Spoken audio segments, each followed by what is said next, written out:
It's amazing how far the outboards come. I mean, we just talked our last video about reliable and unreliable, and 30 years ago, two strokes, you would get 1,000, 1,500 hours out of the engine before it'd need, some kind of a rebuild or it just wouldn't, it would just give up.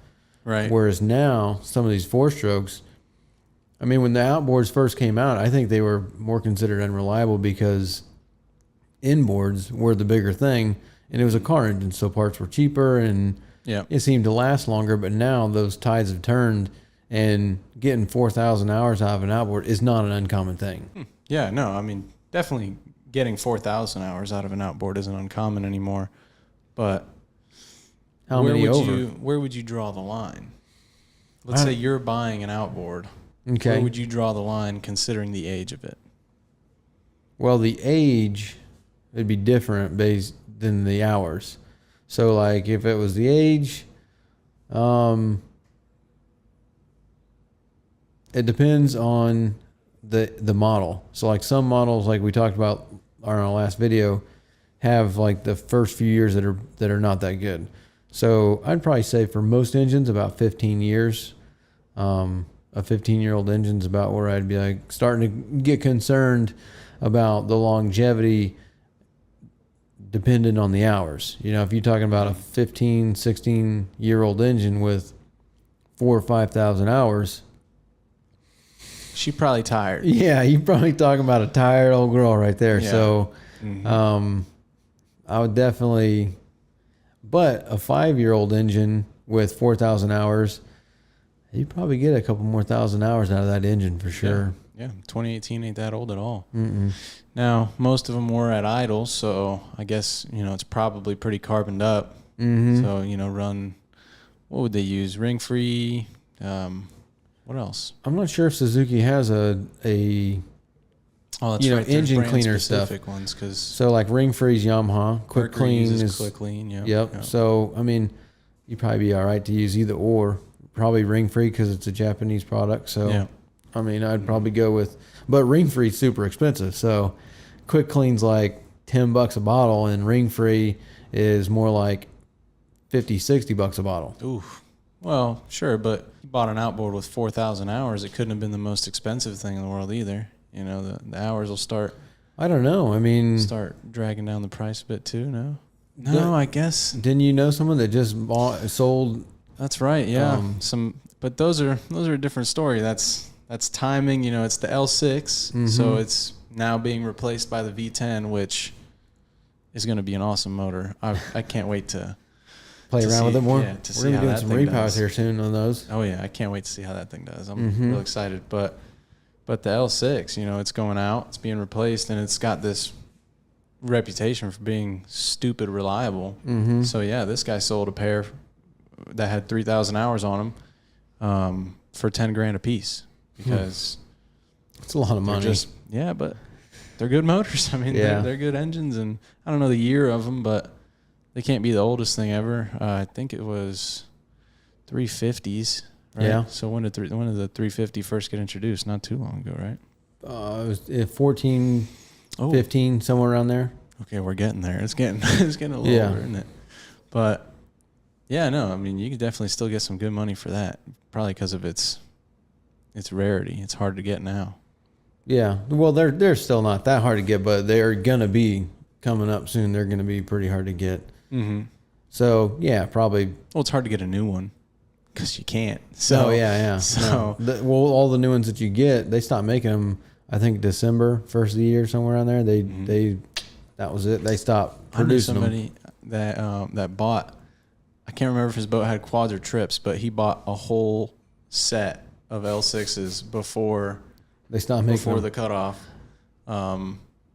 Because he I don't know. I guess he must have heard.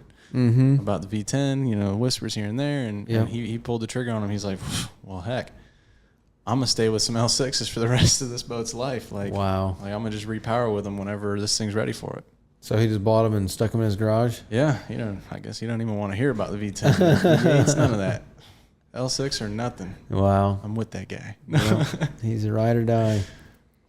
So yeah, definitely he's going to want to run some ring free or quick clean in there. Try and keep the carbon, build up down, because 2,000 hours at idle is definitely where you're going to start building up that carbon, because nothing that, the engine's not getting hot. It's not running high RPMs. You're not being able to burn off any carbon. So definitely. And it also depends. I mean, since it has so many hours in such a short amount of time, I don't want to do the math on how many services it should have had by now, but how what was the service? Was it maintained? Yeah, was it serviced every 100 hours? Every every 300? Yeah, I mean, got an oil change every 400 hours. That depends too, because that'll shorten the life real quick. Running some old oil. Yeah. Well, obviously, I mean, if they've already got 4,000 on them, somebody who's probably taking care of them. At half the hours being at idle, I wonder what the other half looked like, because was it a lot, only at trolling speed, or was there some wide open throttle in there, or what was the other 2,000 hours? There better have been some wide open throttle in there. Yeah. You got to clear that thing out every now and then. So that'd be interesting to know what those are, but I think he's going to be all right. I think he'll be all right for another few thousand hours. Oh yeah, for sure. Change the anodes. Yeah.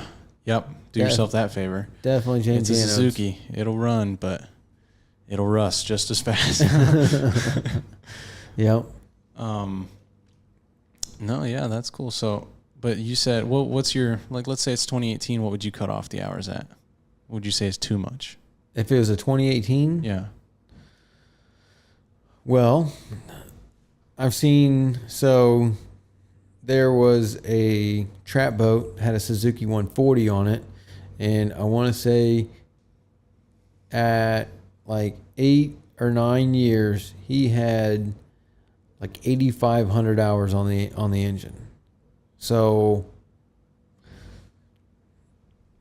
dang, I don't know. It's really hard, because you start getting up into those kinds of hours. Those are rarities. I mean, they're not like everybody, because normally people do. There's no one that runs the boat that much. These are work boats, commercial boat, rental boats, dive boats. They're being ran all the time. So yeah, I feel like if you buy an outboard with 4,000 hours in 5 years and then proceed to only use it once every 3 months, it's probably not going to be lasting you as long as you probably won't get as much use out of it. I'm going to probably say 6,000.